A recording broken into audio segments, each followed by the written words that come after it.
smaller studios, A24 lights kind of to pop up with people who are visionaries who are able to punch above their weight class. 100%. I think that there's a few trends going on in the film industry. One is that well, there's different reasons. There is obviously the pressure from the streaming wars. So you had a Mhm.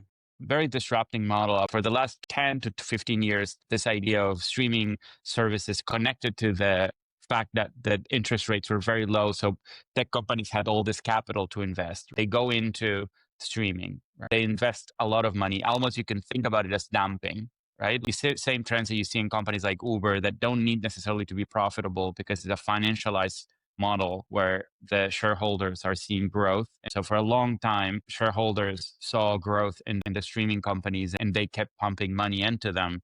The companies created a bubble of content. So around 2019, we had about 600 shows and we have now, I think, 250. Then when the interest rates started going up, the money dried up and reality hit in. And then those companies needed to be profitable. We all know the story. We see a lot of consolidation. We see a reduction on content. We went from a very risk prone industry where everybody had a shot, not everybody at all, but a lot of newcomers had a shot at creating a show, creating a movie, at doing something daring.